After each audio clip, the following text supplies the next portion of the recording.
Kung sa build quality tapos mataas na rated IP65M, yes, nandito lahat yan sa Honor X9C. Pero bukod dyan gusto ko rin dito yung video stabilization. Ako kasi ay ma-video. Sa 1080p ang swabe nito, mapa daylight at low light.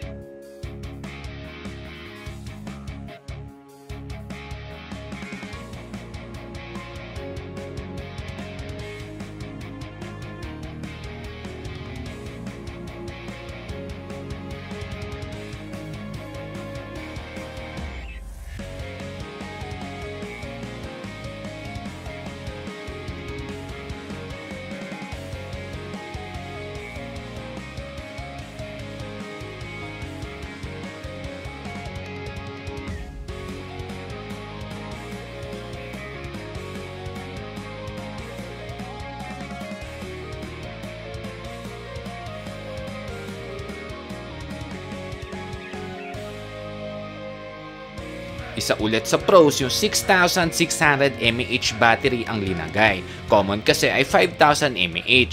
Hello guys, ako si Kuya Gizmo at itong aking channel. Today, mag-quick unboxing tayo itong Honor X9C. Check natin ano yung nasa loob ng box, aesthetics, specs, tara, unbox na natin.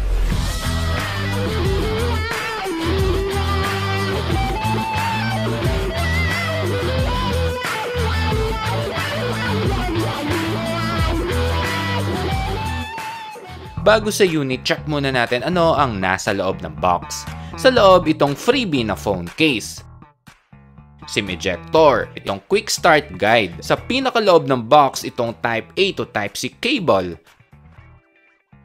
At ang huli, itong power brick. Ito'y supported ng 66 watts. So nag-charging speed test na rin ako dito. Nag-start ako sa standard na 20%. Na full ito ng 1 hour at 1 minute. Mabilis yan para sa 66 watts sa 6,600 mAh. Next, punta na tayo mismo dito sa unit. Itong na-unbox natin, ito yung color na Jade Cyan. Available din ito sa titanium black at purple.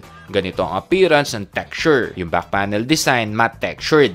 At dahil Jade Cyan, present yung character ng Jade Metamorphic dito, lalo pag ititilt mo. Next, punta na tayo sa specs. Ang screen size nito ay 6.78 inch na Full HD Plus na AMOLED display. Pros na hanggang 120Hz ang nandito. Kung medyo sawa ka na sa punch hole, sakto ito sa'yo kasi nakisabay ito sa pinauusong naka-dynamic island. 16 megapixel ang linagay. Ito yung sample ng picture. Sa screen body to ratio, ramdam talaga yung super nipis na bezels. Kaya nga kahit 6.78 inch, maliit pa rin siyang hawakan. Sa widevine sa mga nagne-Netflix, meron itong L1 Full HD. Ito'y supported ng OTG, supported din ng 5 GHz ng Wi-Fi, Android 14 version ang nandito. Supported din ito ng NFC. 5G network din ito. Sa ngayon, pagkakaalam ko, isang variant lang ang available. Ito yung 12256 sa SRP na 6,999 pesos. Na ang pros, yung flash memory nito ay UFS. Mas marami kasing advantage ang UFS versus eMMC. Ang main shooter nito ay 108 megapixel sa 2160p at 5 megapixel para sa ultra-wide. Tingin ko dahil mahal naman yung unit, sana ginawa na lang nilang at least 8 megapixel para sa ultra-wide kesa sa 5. Sa camera design, rounded. Ito yung common na parang andami, pero dual camera lang talaga ito. Dito rin kasi linagay yung sa flash. Ito yung sample ng pictures.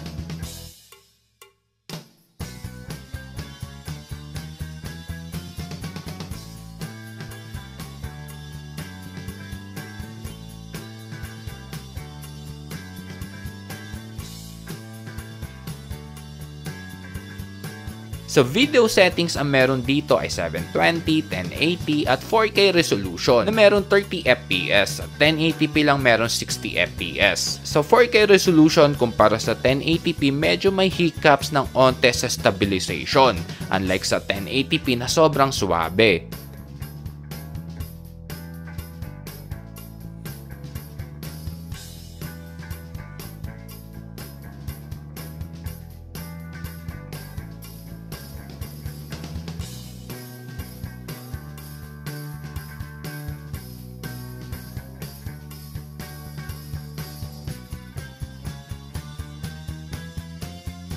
Para may idea lang kayo, ito rin yung camera features na available.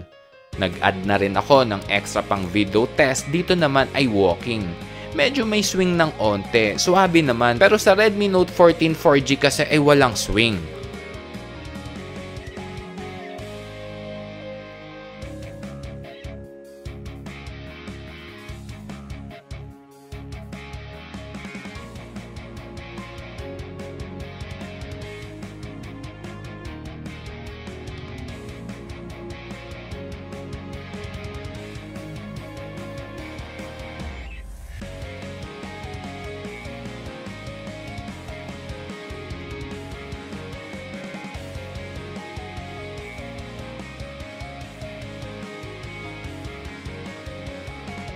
Nag-test din ako ng dual camera recording, same din na merong swing.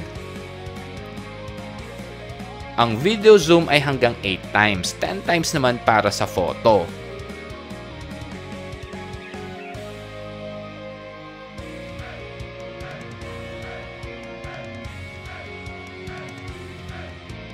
Dagdag details ko lang, sa right side nandito itong volume rocker, sa ilalim nun yung power button / on off switch. Wala dito yung fingerprint scanner kasi nasa mismong screen. Sa left side walang nakalagay, ramdam talaga dito yung super nipis na frame. Sa ilalim naman yung speaker grill, charging port, primary mic at yung sa SIM tray. Cons, wala itong slot para sa SD card pero bumawi naman kasi nga ito ay rated IP65M. Sa taas naman yung pangalawang speaker. Cons, wala itong 3.5 jack para sa earphone. Pero sa iba na fan ng earbuds, di naman ito big deal. So dual speaker itong Honor X9C. Ito yung tunog ng speaker.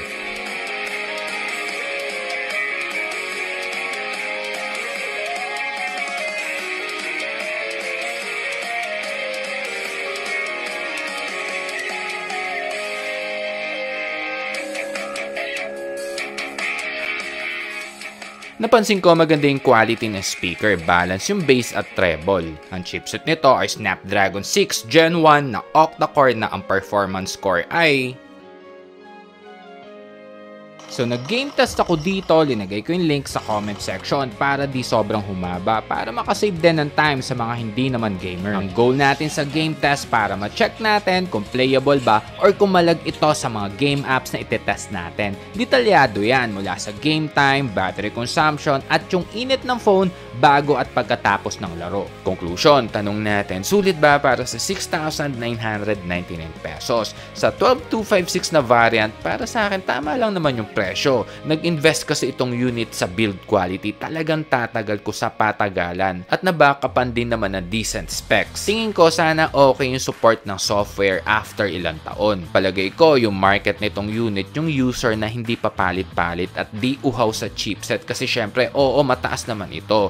Pero based sa presyo, meron mas okay na chipset kumpara dito. Pero sa tibay, di nga lang sila makakapalag. So yun lang guys, hanggang sa mga susunod na mga quick review. Ako si Kuya Gizmo, peace.